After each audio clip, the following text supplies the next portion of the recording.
नमस्कार, बहुत बहुत स्वागत है आप सभी का भारत 24 पर और मैं हूं आपके साथ पूर्णिमा मिश्रा। वक्त हो चला है हमारे खास बुलेटिन वंदे भारत का, जिसमें आपको दिखाएंगे दिन भर की वो तमाम बड़ी खबरें जो आज सुर्खियों में छाई रही। देश प्रदेश से लेकर दुनिया की हर एक बड़ी हलचल, अगले 1 घंटे में कोई भी बड़ी खबर नहीं छूटेगी।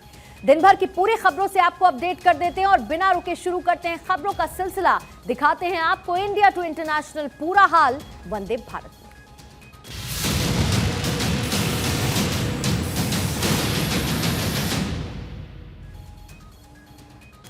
एक हादसा हुआ और खुशियां मातम में तब्दील हो गई। एक हादसा हुआ और कई आवाज हमेशा के लिए खामोश हो गई।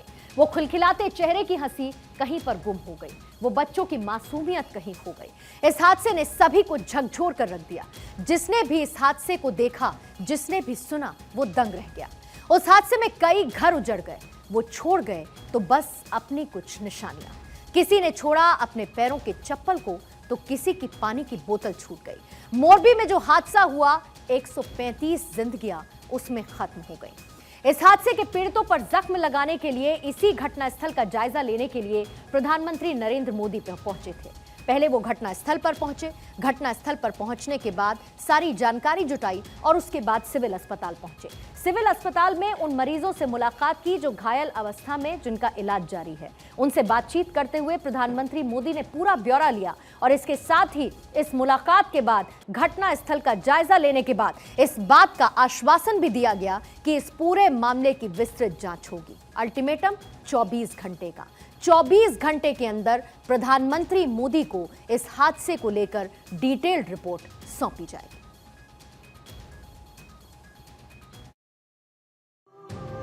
गुजरात के मोरबी में एक हादसा हुआ और 130 से ज्यादा लोग हमेशा हमेशा के लिए मौत की आगोश में समा गए। मच्छू नदी में रेस्क्यू ऑपरेशन अब भी जारी है। इस हादसे की गूंज दूर तलक सुनाई दे रही है। इस हादसे पर पूरे देश में शोक की लहर है। देश के प्रधानमंत्री खुद इस हादसे पर भावुक हो उठे थे, क्योंकि ये हादसा आखिर उनके गृह राज्य में हुआ था। मैं एकता नगर में हूं, पर मेरा मन मोरबी के पीड़ितों से जुड़ा हुआ है।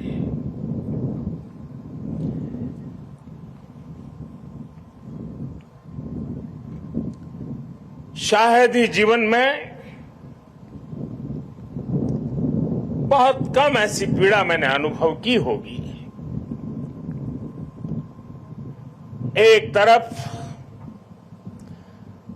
दर्द से भरा पीड़ित दिल है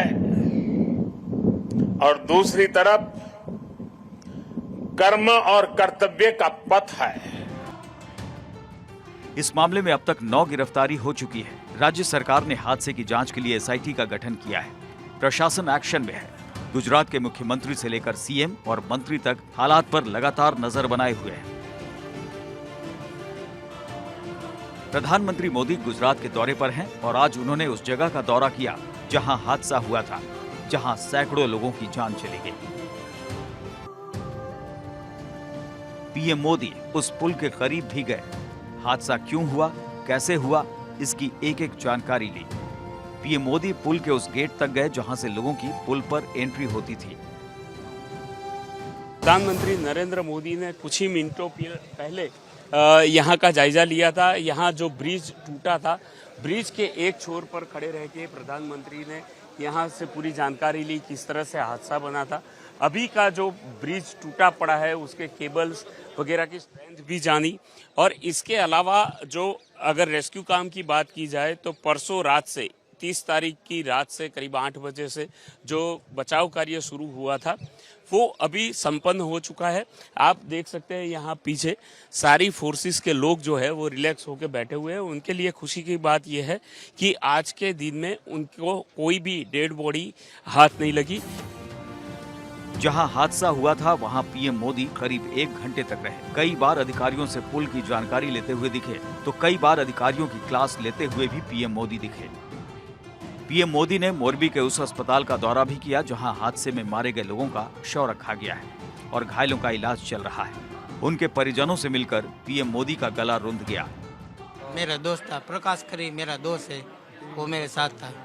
आप तैरना जानते थे, तैरकर आप किनारे पर आए, आपको किसी और ने बचाया? नहीं नहीं, हम खुद हम मेरे दोस्त खुद आए। झाड़ी पकड़ मुकी नहीं, हमें पकड़ लगी, झाड़ी पकड़ पकड़ के बाहर निकल गए। पीएम की तरफ से और क्या कहा गया है आपके लिए? आपको क्या और कहकर गए पीएम मोदी? एक अच्छा हो जाएगा, अच्छा हो जाएगा। पीएम मोदी अभी मिलकर गए हैं आपसे, क्या कहा उन्होंने कुछ? उन्होंने ऐसे कहा कैसे हो, कैसे लगा और ठीक हो जाएगा, बस और कुछ नहीं बोला, और कुछ नहीं बोला। आपके साथ कोई और भी मौजूद था जब ये हादसा हुआ? आपके परिवार के कोई बच्चे आपके या फिर कोई आपके घर वाले? ये हादसा हुआ तभी मेरी मामी है मेरे साथ थी और मेरी मामी की डेथ हो गई है। पीएम मोदी अधिकारियों से मिले। गुजरात में 2 दिनों के लिए शोक का ऐलान किया गया है। पीएम लगातार हालात पर नजर बनाए हुए हैं। तो तस्वीरें आप देख रहे हैं। प्रधानमंत्री मोदी पीड़ितों से मुलाकात करने के लिए पहुंचे, उनका दर्द जाना, उनका हालचाल जाना, लेकिन इसके साथ ही अधिकारियों को सख्त हिदायत प्रधानमंत्री ने दे दी। ये भी कहा कि किसी भी दोषी को बख्शा नहीं जाएगा, वो चाहे जो भी हो। ये है मोरबी का सुपरिटेंडेंट ऑफ पुलिस का ऑफिस। यहाँ पर प्रधानमंत्री आए थे, करीब आधे घंटे तक यहाँ पर रुके। 4:47 के आसपास यहाँ पहुँचे थे और 5:20 पर यहाँ से निकले, यानी आधे घंटे जितना वक्त यहाँ पर बिताया। उन्होंने जो यहाँ के पुलिस के अधिकारी थे, एसपी, रेंज आईजी और जो स्थानीय पुलिस है उनके कई आला अधिकारियों के साथ मीटिंग की। कलेक्टर भी थे साथ में, गुजरात के मुख्यमंत्री, गृह राज्य मंत्री, सारे लोग थे। स्थानीय नेताओं में जो यहाँ के सांसद राजकोट के मोहन कुंडारिया, जिन्होंने उनकी बहन के परिवार के 11 सदस्यों को खोया है। इनके अलावा जो स्थानीय विधायक है और गुजरात सरकार में मंत्री है ब्रिजेश मिर्जा, वो भी यहाँ पर थे। आधे घंटे जो मीटिंग चली, इसमें इन लोगों से तो चर्चा की, लेकिन सबसे अहम बात ये रही कि प्रधानमंत्री ने जो लोगों ने अपने परिजनों को खोया है, अपने परिवारजनों को खोया है, ऐसे परिवार के लोगों से भी मुलाकात की। सब कतार में खड़े थे और प्रधानमंत्री ने उनको पूरी सांत्वना दी है, कहा है कि आपके साथ अन्याय नहीं होगा। जो हमें सूत्रों से जानकारी मिल रही है उसके मुताबिक प्रशासन, जो स्थानीय प्रशासन है, उनको भी प्रधानमंत्री ने ये सूचना दी है कि किसी तरह की कोताही ना बरती जाए। जो गुनहगार है वो यहाँ से बच के नहीं जाना चाहिए। जो भी इसके पीछे होगा, जो इसके लिए जिम्मेदार होगा, चाहे वो कोई भी लेवल का आदमी हो, उसको बख्शा ना जाए। और जो पीड़ित लोग हैं जिनको प्रधानमंत्री मिले हैं, जिन्होंने अपने परिजनों को खोया है, उनके लिए एक सबसे बड़ा आश्वासन होगा कि वो एक न्याय की उम्मीद में जो प्रधानमंत्री से मिले हैं, शायद उन्हें वो न्याय मिल जाए। कैमरामैन मौलिक गज्जर के साथ मनीष देसाई, मोरबी। और इसी बीच मोरबी हादसे से जुड़ी हुई इस वक्त की बड़ी खबर यह है कि वकीलों की तरफ से फैसला ये लिया गया है। मोरबी बार एसोसिएशन का फैसला, आरोपियों का केस वकील नहीं लड़ेंगे। मोरबी बार एसोसिएशन की तरफ से ये बड़ा फैसला, आरोपियों का केस नहीं लड़ने के। इस मामले में 9 लोगों की गिरफ्तारी अब तक हो चुकी है, लेकिन वकीलों की तरफ से ये फैसला लिया गया है कि वो आरोपियों का बचाव नहीं करेंगे।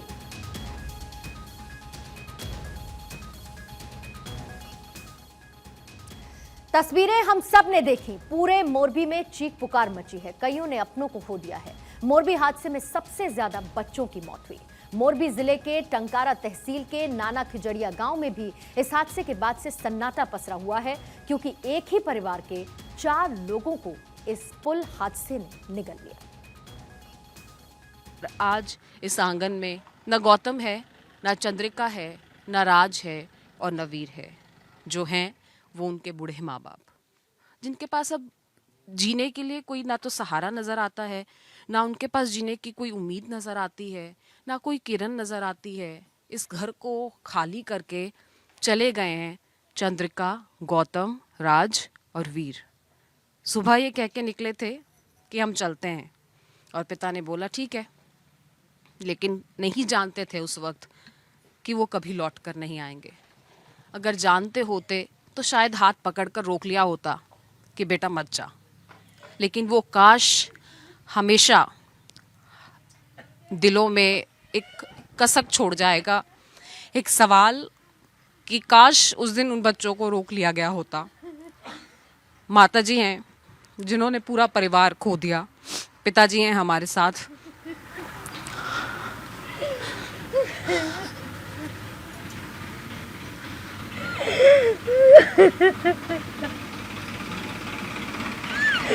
आज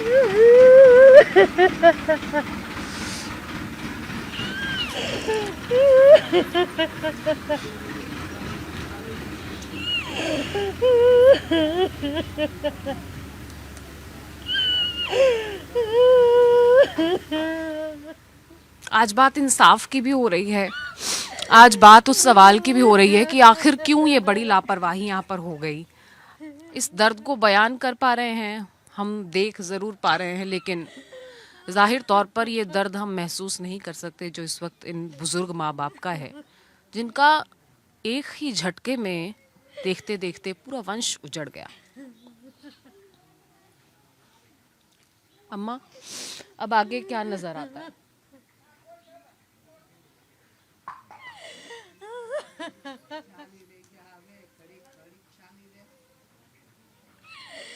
मारा हीरो क्यों बहन हमें क्या गोतवा जाए मारा हीरा ने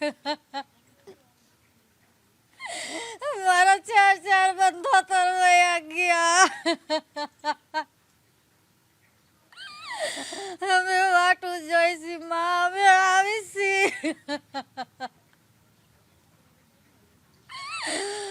क्या गोतवा जाए बहनों में क्या गोतवा जाए मारा हीरा ने। इंसाफ की आस जरूर है, लेकिन इन गिरते हुए आंसुओं का कोई जवाब नहीं दे पाएगा और इसीलिए सवाल अब भी बरकरार है। सवाल यह है कि आखिर बल्ब और घड़ी बनाने वाली कंपनी ओरेवा ग्रुप को पुल का ठेका क्यों दे दिया गया? एक ऐसी कंपनी को पुल की मरम्मत का जिम्मा आखिर क्यों सौंपा गया जिसने कभी भी इस क्षेत्र में काम ही नहीं किया? सवाल यह है कि इन मौतों का गुनहगार कौन है? इसके साथ ही कई और सवाल जिनका जवाब अभी तक हासिल नहीं हो पाया है। सवाल यह भी है कि कंपनी के एमडी का नाम एफआईआर में आखिर क्यों शामिल नहीं है? रेनोवेशन करने वाले ठेकेदार का नाम एफआईआर से क्यों नदारद नजर आ रहा है? सरकारी इंजीनियर्स का नाम एफआईआर में क्यों शामिल नहीं किया गया? सिर्फ क्लर्क, गार्ड, मजदूरों सहित 9 लोगों की गिरफ्तारी कर ली गई, एफआईआर दर्ज कर ली गई, उन पर धाराएं लगा दी गई। जब 5 दिन पहले पुल को खोला गया तो जांच क्यों नहीं की गई? क्यों ये नजरें किसी की नहीं पहुंची यहां तक कि पुल को ऑपरेशनल कर दिया गया है? 26 अक्टूबर से टिकट का दाम बढ़ाकर 15 रुपए से 17 रुपए कर दिया गया। 5 दिन में 10 से 12 हजार लोग इसी पुल पर आ चुके हैं। ये वो पुल जिसका ना तो फिटनेस टेस्ट हुआ था, ना ही लोड टेस्टिंग की गई थी। उसके बावजूद 100 लोगों की लिमिट के इस पुल पर 4 से 5 गुना से ज्यादा लोग भेज दिए गए। भीड़ को काबू करने की व्यवस्था क्यों नहीं की गई? किसी की नजरें आखिर इस पर क्यों नहीं पड़ी कि इस पुल पर एक साथ इतने लोग जा रहे हैं? काश ऐसा होता तो ये हादसा नहीं होता। काश ऐसा होता तो 135 लोगों की जान नहीं जाती। मोरबी में हादसे के बाद से पूरा देश गमगीन है, लेकिन जरूरत है ऐसे हादसों से सबक लेने की ताकि ऐसी घटनाएं दोबारा ना हो। वहीं उत्तराखंड सरकार इससे सबक लेते हुए राज्य में नए पुल बनाने की तैयारी में। गुजरात के मोरबी में हुए हादसे से सबक लेते हुए उत्तराखंड ने बड़ी तैयारी कर ली है। उत्तराखंड में इस तरह के हादसों को रोकने के लिए राज्य सरकार ने 436 पुराने और जर्जर पुलों की जगह नए ब्रिज बनाने का फैसला किया है। राज्य में इन दिनों सड़कों को गड्ढा मुक्त करने का अभियान भी काफी जोरों से चलाया जा रहा है। मगर इस बीच मोरबी में हुए हादसे से सबक लेते हुए धामी सरकार ने जर्जर पुलों पर भी फोकस करने का फैसला किया है। दरअसल गुजरात के मोरबी में हुए बड़े पुल हादसे के बाद देश में जर्जर पुलों की स्थिति को लेकर सवाल उठने लगे हैं। देश के कई राज्यों में ऐसे जर्जर पुल हैं जिनका अभी तक उपयोग किया जा रहा है, मगर वो कभी भी बड़े हादसे का कारण बन सकते हैं। उत्तराखंड में भी काफी संख्या में ऐसे जर्जर पुल हैं जिनका उपयोग किया जा रहा है।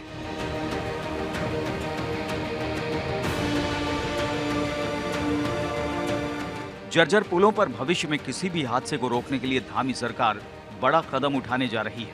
राज्य सरकार ने उत्तराखंड में 436 जर्जर पुलों की जगह नए पुल बनाने का फैसला किया है। इसके साथ ही गड्ढा मुक्त सड़कों की मरम्मत भी तेजी से की जा रही है।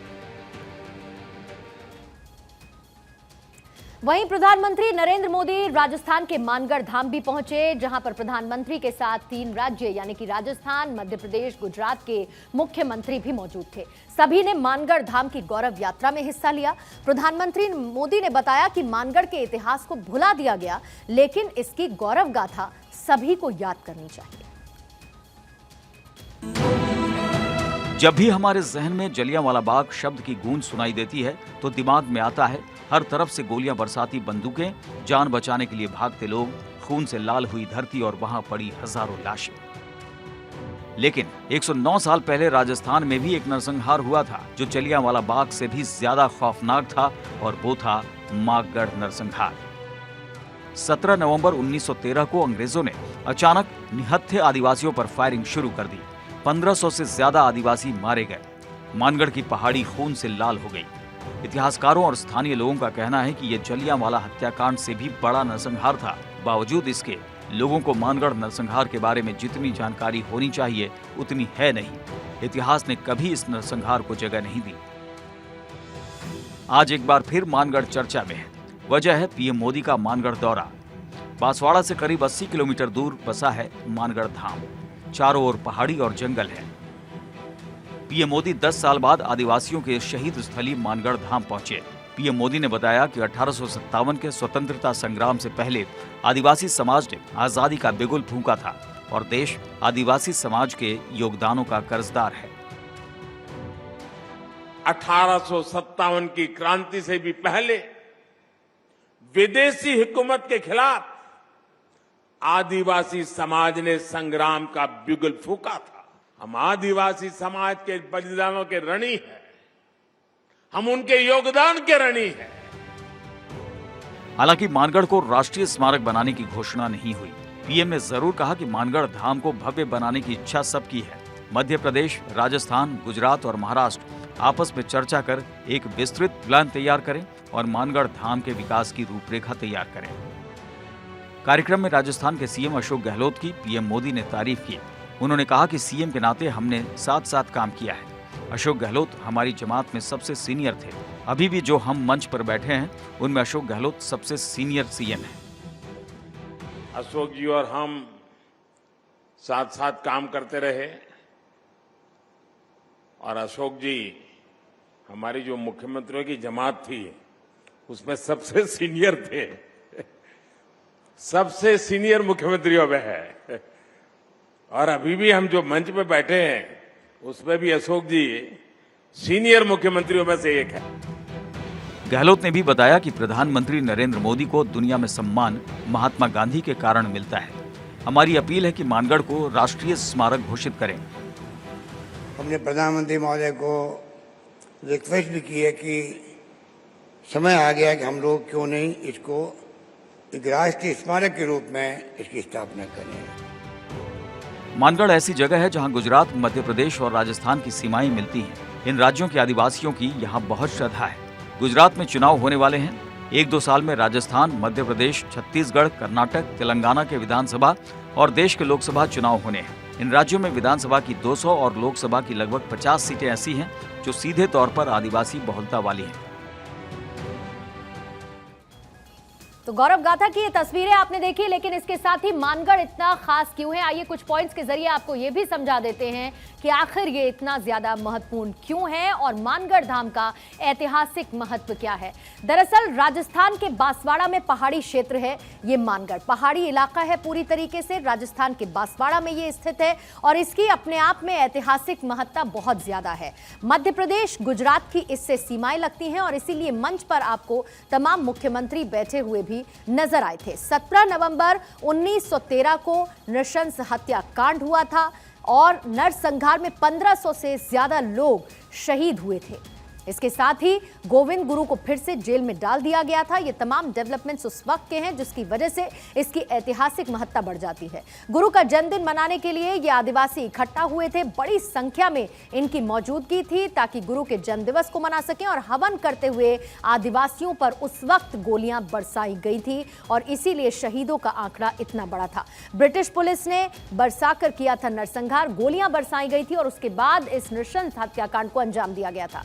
राजस्थान के जलियांवाला बाग कहलाता है ये मानगढ़ का इलाका और लगभग उसी तरीके की स्थिति दोनों ही जगह देखने को मिली थी। स्मारक पर शहादत को दर्शाते हुए चित्रकारी की गई है, वो तस्वीरें भी वहां पर देखने को मिलती हैं। जब आप स्मारक को देखेंगे, गुरु भक्ति और इसके साथ ही देशभक्ति का प्रतीक एक तरीके से स्मारक को आप कह सकते हैं, और इसीलिए मानगढ़ धाम का ये ऐतिहासिक महत्व भी है। मानगढ़ का महत्व है गुजरात, मध्य प्रदेश, राजस्थान, तीनों राज्यों के लिए, और तीनों राज्यों की सीमाएं इससे लगती हैं। इसके साथ ही राजस्थान, मध्य प्रदेश, गुजरात की 99 विधानसभा सीटें आदिवासी बाहुल्य हैं। राजस्थान विधानसभा की 25, मध्य प्रदेश में 47 और गुजरात में 27 सीटें अनुसूचित जनजातियों के लिए आरक्षित हैं।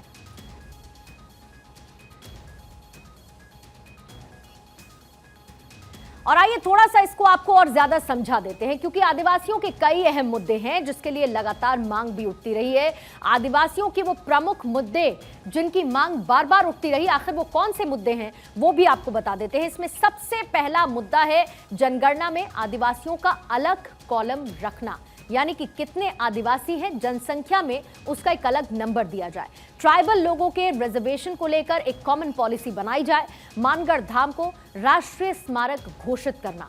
इसके साथ ही जो वन क्षेत्र हैं वहां पर आदिवासियों की सुरक्षित भूमि अधिकार उन्हें दिए जाए। आदिवासियों की संस्कृति को संजोकर रखा जाए ताकि वो खत्म ना हो। आदिवासी क्षेत्र को केंद्र से विशेष बजट, और न सिर्फ विशेष बजट बल्कि रोजगार की भी मांग आदिवासी समुदाय की तरफ से लगातार की जाती रही है, और ये मांगे गाहे बगाहे उठती भी रही हैं। इधर हिमाचल की बात करेंगे, जिसकी बर्फीली वादियों में सियासी गर्माहट भी देखने को मिल रही है। यानी कि हिमाचल चुनाव के मद्देनजर गृह मंत्री अमित शाह चुनावी जनसभा को संबोधित करने के लिए पहुंचे और विरोधियों पर उन्होंने जमकर निशाना साधा। इसके साथ ही कई नारे भी उनकी तरफ से दिए गए। हिमाचल में चुनाव का बिगुल बज चुका है। बीते रोज प्रियंका गांधी ने मंडी में जनसभा की थी, तो आज गृह मंत्री अमित शाह ने चंबा के सिहुंता से हुंकार भरी। अमित शाह ने कांग्रेस को भी आड़े हाथों यहाँ पर लिया है, कांग्रेस पर तीखे हमले बोले हैं। माँ बेटे का राज जो है उन्होंने करार दिया है कि कांग्रेस पार्टी में अब केवल माँ बेटे का ही राज है, जबकि दूसरी तरफ जो भाजपा है वो लोकतंत्र में विश्वास रखती है और हिमाचल प्रदेश में भी रिवाज इस बार बदला जाएगा और भाजपा की फिर से सरकार बनेगी। अमित शाह ने प्रियंका की रैली पर निशाना साधा। उन्होंने कहा कि वो कहते हैं हिमाचल में रिवाज है, एक बार कांग्रेस एक बार भाजपा। अब नया रिवाज बनाना है, एक बार भाजपा बार बार भाजपा।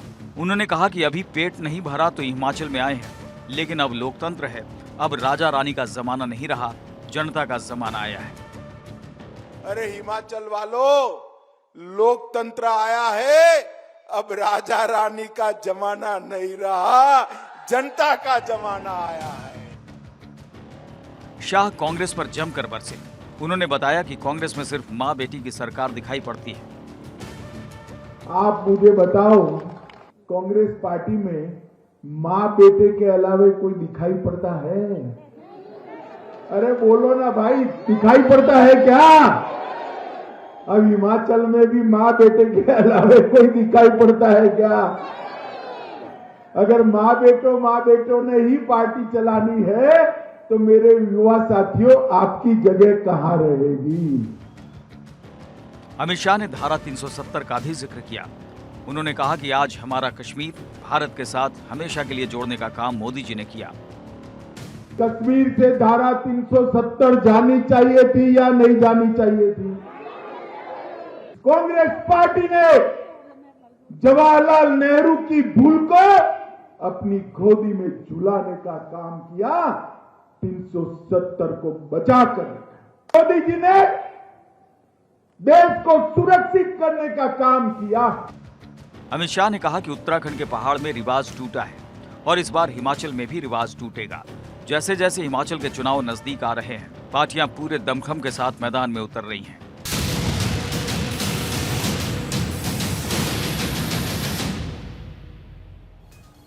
$200 करोड़ की महाठगी के आरोप में जेल में बंद सुकेश चंद्रशेखर ने एक ऐसा लेटर बम फोड़ा है जिससे दिल्ली की सियासी हवा गर्म हो चुकी है।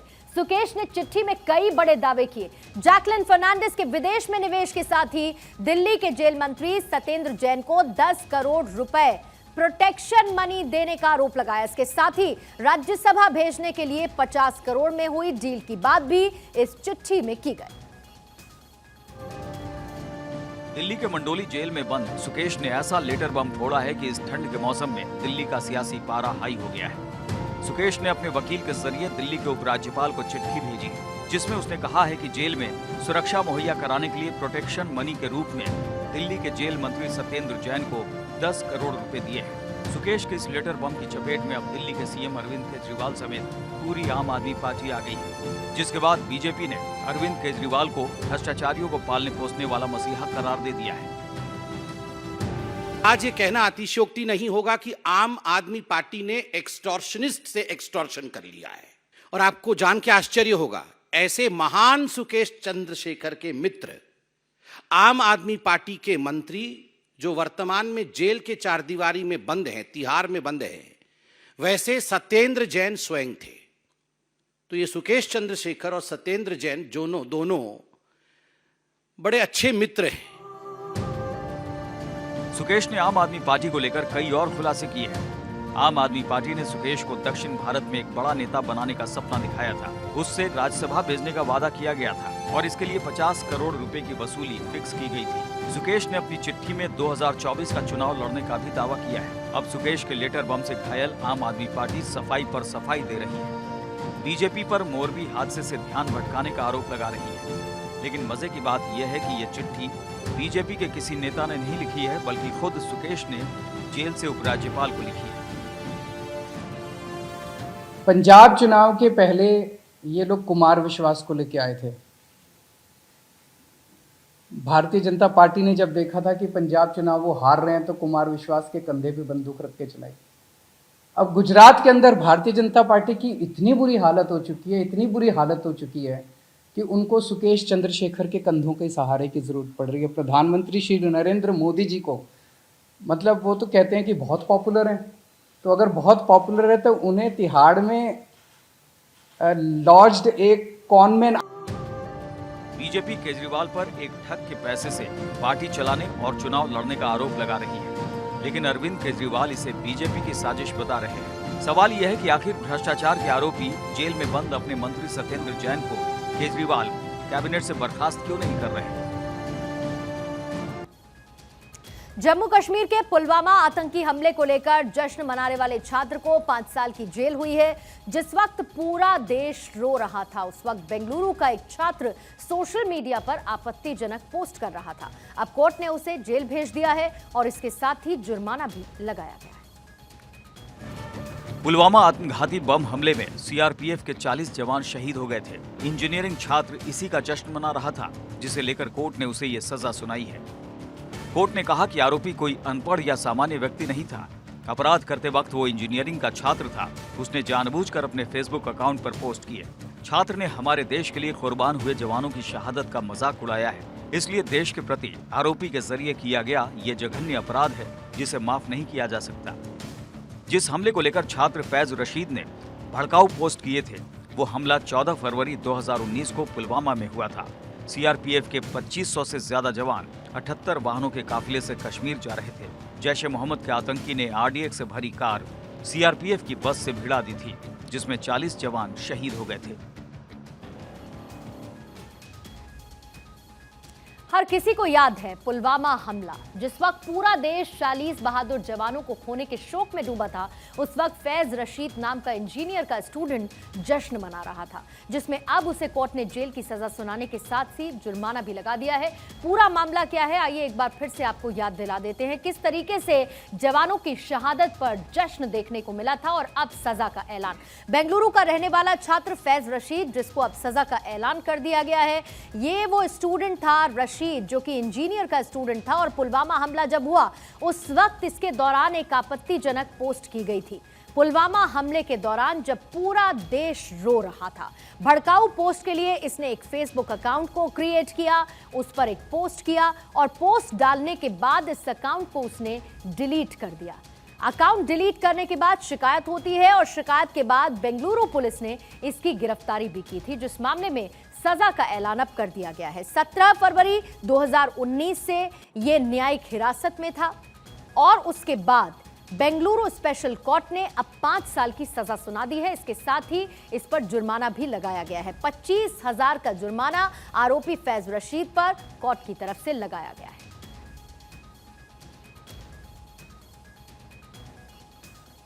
अब बात करते हैं अमेरिका के शिकागो की, जहां पर हैलोवीन पार्टी में गोलीबारी में 3 बच्चों समेत 14 लोग घायल हुए हैं। यह घटना गारफील्ड पार्क इलाके की है। पुलिस के मुताबिक जो घायल हुए उसमें ज्यादातर बच्चे हैं, जिनकी उम्र 11 से 13 साल के बीच है। इसके अलावा एक व्यक्ति कार की चपेट में आने से घायल हुआ है। जानकारी के मुताबिक हमलावर हैलोवीन की रात करीब 9:30 बजे कार से पहुंचे और गोलीबारी शुरू कर दी। वीडियो के आधार पर पुलिस ने अब जांच शुरू कर दी है, जिसमें कम से कम 2 हमलावर नजर आते हैं।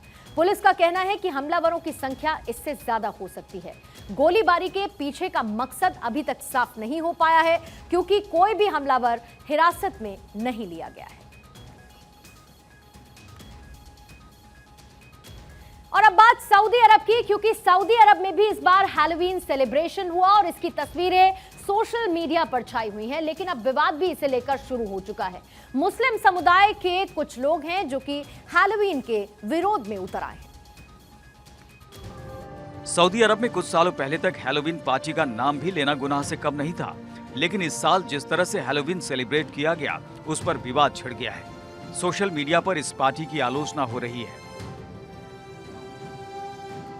मोहम्मद बिन सलमान के क्राउन प्रिंस बनने के बाद से ही सऊदी में इस्लामिक रिवाजों में मॉडर्न बदलाव देखने को मिल रहे हैं और इस बार तो हैलोवीन सेलिब्रेशंस की भी धूम रही। हैलोवीन पार्टी की इजाजत सऊदी सरकार ने दे दी थी, लेकिन उसके वीडियो सामने आने के बाद अब बड़ी संख्या में लोग इसका विरोध कर रहे हैं। लोगों में हैलोवीन सेलिब्रेट करना हराम और हलाल का मुद्दा बन गया है। काफी संख्या में लोगों ने इसे हराम करार दिया, वहीं काफी लोगों ने बचाव भी किया। सऊदी में मनाए गए हैलोवीन को लेकर कुछ लोगों ने ये भी कहा कि सऊदी अरब सिर्फ ट्रेंड को फॉलो कर रहा है। कुछ लोगों ने इसे मोहम्मद बिन सलमान के राज में सऊदी अरब में हो रहे बड़े बदलाव का संकेत भी बताया। और अब बात करेंगे रूस और यूक्रेन युद्ध की, जिसमें हर दिन कोई ना कोई नया ट्विस्ट आ रहा है। दुनिया को इस बात का डर है कि ये युद्ध कहीं तीसरा विश्व युद्ध में तब्दील ना हो जाए, और इसी बीच रूसी सेनेटर ने जो दावा किया वो काफी गंभीर है। उनके मुताबिक यूक्रेन पाकिस्तान से न्यूक्लियर बम बनाने की तकनीक ले सकता है, जिसके लिए यूक्रेन का एक दल पाकिस्तान भी गया है। रूस और यूक्रेन के बीच भीषण युद्ध जारी है और अब इसमें पाकिस्तान का मुद्दा फिर गर्मा गया है। यूक्रेन की सेना को तोप के गोले सप्लाई कर रहे पाकिस्तान को लेकर रूस के सांसद ने सनसनीखेज दावा किया है। रूसी सांसद इगोर मोरोजोव ने कहा है कि यूक्रेन और पाकिस्तान ने परमाणु हथियार बनाने की तकनीक के बारे में चर्चा की है। इससे पहले पाकिस्तान पर उत्तर कोरिया और लीबिया जैसे देशों को परमाणु तकनीक बेचने का आरोप लग चुका है। पुतिन किसी भी कीमत पर अब पीछे हटने को तैयार नहीं है। कुछ दिन पहले ही रूस ने परमाणु हमले तक की धमकी दे दी थी, जिसके बाद अमेरिकी राष्ट्रपति जो बाइडेन ने उसे गंभीर परिणाम भुगतने की चेतावनी भी दी थी। यूक्रेन के कुछ वैज्ञानिकों ने हाल ही में पाकिस्तान का दौरा किया। मोरोजोव ने जोर देकर कहा कि ये किसी से छिपा नहीं है कि यूक्रेन के पास डर्टी बम बनाने की तकनीक है। सीनेटर ने कहा कि अमेरिकी राष्ट्रपति कांग्रेस की सहमति के बिना दुनिया में कहीं भी कम क्षमता वाले परमाणु हथियारों का इस्तेमाल कर सकते हैं। इस बात से भी इनकार नहीं किया कि व्लादिमीर ज़ेलेंस्की ने अमेरिका और ब्रिटेन के अपने सहयोगियों के साथ परमाणु हथियारों के विषय पर चर्चा की। उन्होंने कहा कि यूक्रेन डर्टी बम का इस्तेमाल करके उकसाना चाहता है। इससे पहले रूसी सशस्त्र बलों के रासायनिक और जैविक रक्षा बलों के प्रमुख लेफ्टिनेंट जनरल इगोर किरिलोव ने कहा कि रूसी रक्षा मंत्रालय के पास डर्टी बम का उपयोग करने की कीव की योजनाओं के बारे में जानकारी है।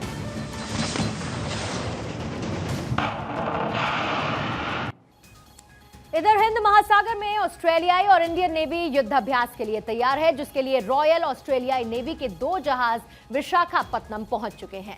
इस ड्रिल से दोनों ही देशों के रिश्ते और भी मजबूत होंगे।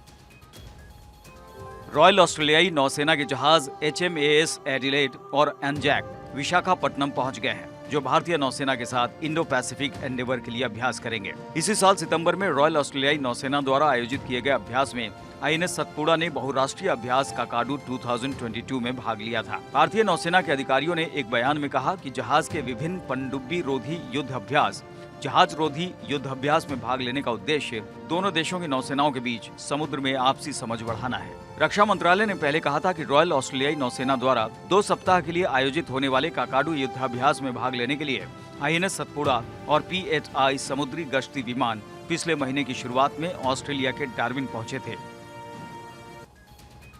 आर्थिक मोर्चे पर भारत सरकार के लिए एक राहत भरी खबर है। अक्टूबर महीने में जीएसटी कलेक्शन में बड़ा उछाल देखने को मिला है। अप्रैल के बाद दूसरी बार ऐसा हुआ है कि जीएसटी कलेक्शन 1.5 लाख करोड़ से ज्यादा का है। सरकार की तरफ से जानकारी दी गई है कि अक्टूबर महीने में जीएसटी कलेक्शन 1,51,718 करोड़ रुपए रहा है, जो पिछले महीने के मुकाबले 10,000 करोड़ ज्यादा है। इस साल अप्रैल के बाद यह दूसरा मौका है जब जीएसटी कलेक्शन 1.5 लाख करोड़ के पास पहुंचा है। अक्टूबर में 1,51,000 करोड़ का जीएसटी कलेक्शन रहा, जिसमें सीजीएसटी 26,039 करोड़ रुपए, एसजीएसटी 33,396 करोड़ रुपए, आईजीएसटी 81,778 करोड़ रुपए रहा, जिसमें 37,297 करोड़ रुपए इंपोर्ट से आए हैं। सेस से 10,505 करोड़ रुपए का कलेक्शन हुआ। वहीं अगर सेटलमेंट के बाद के कलेक्शन की बात करें तो सरकार ने इंटीग्रेटेड जीएसटी कलेक्शन से 37,626 करोड़ रुपए सेंट्रल जीएसटी और 32,883 करोड़ रुपए स्टेट जीएसटी का सेटलमेंट किया है। इस सेटलमेंट के बाद अक्टूबर 2022 में सरकार का सीजीएसटी कलेक्शन 74,665 करोड़ रुपए और एसजीएसटी कलेक्शन 77,279 करोड़ रुपए रहा। जीएसटी कलेक्शन में उछाल के साथ ही डोमेस्टिक ट्रांजैक्शन में भी लगातार दूसरी बार इजाफा हुआ है। इसके अलावा सितंबर महीने में 8.3 करोड़ के ई-वे बिल जनरेट हुए थे। तो आज है पहली तारीख और इसी तारीख के साथ देश भर में कुछ बदलाव हुए हैं जो कि आम लोगों की जिंदगी पर असर डालने वाले हैं, जैसे कि कमर्शियल गैस सिलेंडर को लेकर बदलाव है, जेट फ्यूल को लेकर बदलाव है। 3 बड़े बदलाव कौन से हैं, आइए उनकी डिटेल्स भी आपको बता देते हैं और कैसे वो आपकी जिंदगी पर असर डालेंगे। सबसे पहले कमर्शियल गैस सिलेंडर सस्ता हुआ है और ऑयल कंपनीज ने 19 किलो वाले कमर्शियल एलपीजी सिलेंडर की कीमत में 115 रुपए 50 पैसे की कमी की है। जून के बाद ये 7वीं बार है जब कमर्शियल गैस सिलेंडर के दाम कम हुए हैं। अभी डोमेस्टिक सिलेंडर के दाम में किसी तरीके का कोई बदलाव नहीं हुआ है। इसके साथ ही जो दूसरा बड़ा बदलाव है जेट ईंधन को लेकर है, जो महंगा हुआ है। एविएशन टर्बाइन फ्यूल, जिसे जेट ईंधन कहा जाता है, उसकी कीमतों में 4,842 रुपए 37 पैसे की बढ़ोतरी हुई। इसके साथ ही घरेलू एयरलाइंस के लिए जेट ईंधन की कीमतें दिल्ली में 1,20,362 रुपए प्रति किलोमीटर हो चुकी हैं, यानी कि इसका सीधा सीधा असर यह है कि आपका हवाई सफर महंगा होगा। और इसी के साथ तीसरा बदलाव है जीएसटी रिटर्न के नियम बदल चुके हैं। आज से जीएसटी रिटर्न के नियमों में बदलाव यह है कि 5 करोड़ रुपए से कम टर्नओवर वाले टैक्स पेयर्स के लिए जीएसटी रिटर्न में 4 अंकों का HSN कोड लिखना अब अनिवार्य होगा।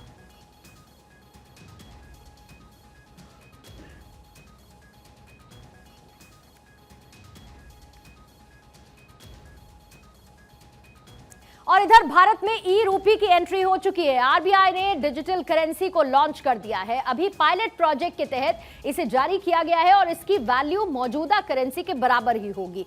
ई रूपी के आने के बाद जेब में नकदी रखने की जरूरत नहीं पड़ेगी। आरबीआई ने देश की पहली digital currency central bank digital currency यानी CBCD लॉन्च की है, जिसके लिए SBI, bank of Baroda, union bank of India, HDFC bank, ICICI bank, Kotak Mahindra bank, yes bank, IDFC first bank और HSBC को चुना गया है। वित्त मंत्री निर्मला सीतारमण ने 1 फरवरी को पेश किए गए बजट में डिजिटल करेंसी जारी करने का ऐलान किया था, जिसे अब पायलट प्रोजेक्ट के रूप में लॉन्च कर दिया गया है। ई रूपी यानी डिजिटल करेंसी की वैल्यू मौजूदा करेंसी के बराबर ही होगी। इसे भी फिजिकल करेंसी की तरह एक्सेप्ट किया जाएगा। ई रूपी के मार्केट में आने से जेब में नकदी रखने की जरूरत नहीं पड़ेगी। ये भी मोबाइल वॉलेट की तरह काम करेगी। इसे रखने के लिए बैंक खाते की भी जरूरत नहीं है। तो क्या बटुआ रखने की जरूरत खत्म हो जाएगी, कैश रखने की जरूरत खत्म हो जाएगी? आरबीआई की तरफ से जो डिजिटल करेंसी यानी कि CBDC लॉन्च किया गया है, वो एक तरीके का लीगल टेंडर होगा, इसीलिए इसमें कोई जोखिम नहीं है। यही बात इसे क्रिप्टो करेंसी से अलग करती है। प्राइवेट करेंसी जैसे कि बिटकॉइन के सामने कई बाधाएं हैं। बिटकॉइन समेत दूसरी प्राइवेट करेंसी को सभी देशों ने मान्यता नहीं दी है क्योंकि ये किसी सरकार से नहीं जुड़ी होती है। वहीं सीबीडीसी को भारत सरकार की मान्यता हासिल है और यही बात इसे सेफ और सुरक्षित बनाती है। लेकिन आखिर डिजिटल करेंसी है क्या, ये भी आपको बता देते हैं। दो तरह की डिजिटल करेंसी होती है, सीबीडीसी होलसेल और सीबीडीसी रिटेल करेंसी। अभी आरबीआई ने सीबीडीसी होलसेल करेंसी को लॉन्च कर दिया है, यानी कि बड़े वित्तीय संस्थान इसका इस्तेमाल कर पाएंगे। हालांकि बाद में सीबीडीसी रिटेल को भी जारी कर दिया जाएगा। सीबीडीसी रिटेल का इस्तेमाल आम लोग, हम और आप जैसे लोग कर सकेंगे। इसके साथ ही ई रूपी जिसका हम जिक्र कर रहे हैं, आखिर वो है क्या? डिजिटल करेंसी से भी मोबाइल वॉलेट की तरह कैशलेस पेमेंट किया जा सकेगा। इसके आने से आम लोग समेत सरकार को भी कई तरह के फायदे होंगे। जैसे कि क्या? अनजान के साथ आपको अपनी कोई जानकारी साझा नहीं करनी होगी। ट्रांजैक्शन के समय निजता यानी कि आपकी प्राइवेसी बरकरार रहेगी। नकदी पर निर्भरता आपकी कम होगी। अगर नोट नहीं है, रुपया नहीं है तो भी कोई समस्या नहीं। फिजिकल रुपए छापने की लागत, उसकी जो कॉस्ट आती है वो भी घटेगी। लेन देन की लागत घटाने में भी इससे बहुत ज्यादा मदद मिल पाएगी। लेकिन अब आपके मन में एक बहुत मौजूद सवाल होगा कि आखिर ये डिजिटल करेंसी कैसे काम करती है, ई रूपी कैसे काम करेगा? आइए आपको ये भी समझा देते हैं। सीबीडीसी एक ऐसी करेंसी है जिसे हम छू या देख तो नहीं सकते। ये आम करेंसी की तरह ही होगी, लेकिन डिजिटल फॉर्मेट में ये होगी। इस डिजिटल करेंसी के जरिए लेन देन, बिल जमा किया जा सकेगा। इस डिजिटल करेंसी को ऑनलाइन वॉलेट में ही रखा जा सकता है। देखिए, देश में लेन देन के लिए सीबीसीडी को कानूनी तौर पर मान्यता प्राप्त होगी और इसीलिए ये सुरक्षित रहेगी, यानी कि किसी भी तरीके का ट्रांजैक्शन में खतरा आपको नहीं होगा, ना इसके खो जाने का, ना इसके गायब हो जाने का और ना ही किसी तरीके के फ्रॉड का खतरा आपको रहने वाला है। इधर एक और बड़ा डेवलपमेंट यह है कि आरबीआई के डेप्यूटी गवर्नर माइकल पात्रा ने दावा यह किया है कि 2025-26 तक इंडिया यानी कि भारत दुनिया की चौथी सबसे बड़ी इकोनॉमी होगी और साल 2027 में जापान को पीछे छोड़कर तीसरी सबसे बड़ी इकोनॉमी बन जाएगी। देश की अर्थव्यवस्था तेजी से आगे बढ़ रही है, जिसका पूरी दुनिया में डंका बज रहा है। अभी भारत दुनिया की 5वीं सबसे बड़ी अर्थव्यवस्था है। भारत से आगे अभी सिर्फ जर्मनी, जापान, चीन और अमेरिका है। देश के बड़े उद्योगपति, मंत्री और आर्थिक विशेषज्ञों को उम्मीद है कि आने वाले सालों में भारत की अर्थव्यवस्था इतनी तेज गति से आगे बढ़ेगी कि ये चीन को भी पीछे छोड़ देगी। चीन मौजूदा समय में अमेरिका के बाद दुनिया की सबसे बड़ी अर्थव्यवस्था है। आरबीआई के डिप्टी गवर्नर माइकल पात्रा का कहना है कि भारतीय इकोनॉमी 2025-2026 में जर्मनी को पीछे छोड़ते हुए चौथी पावरफुल इकोनॉमी होगी और 2027 में भारत जापान को पीछे छोड़ देगा। उस समय जीडीपी करीब $5 ट्रिलियन होगी। पात्रा के मुताबिक भारत पहले से ही यूके से आगे दुनिया की 5वीं सबसे बड़ी अर्थव्यवस्था है। आने वाले समय में भारत की आबादी दुनिया में सबसे बड़ी हो जाएगी। भारत में कम उम्र के युवाओं की संख्या भी तेजी से बढ़ रही है, जिसका इकोनॉमी को फायदा होगा। राम की नगरी अयोध्या में लाखों श्रद्धालु 14 कोसी परिक्रमा के लिए पहुंचे हैं और रात 12:48 पर शुभ मुहूर्त के साथ ही इस परिक्रमा की शुरुआत होगी, जो कि 2 नवंबर रात 10:30 पर खत्म होगी। 14 कोसी परिक्रमा में इस बार देश भर के करीब 20 लाख लोगों के शामिल होने की उम्मीद है और इसी को देखते हुए जिला प्रशासन ने सुरक्षा के पुख्ता इंतजाम भी किए हैं। अयोध्या में कार्तिक मास में 14 कोसी परिक्रमा का पौराणिक महत्व भी है। मान्यता है कि इस परिक्रमा से भगवान का सानिध्य प्राप्त होता है।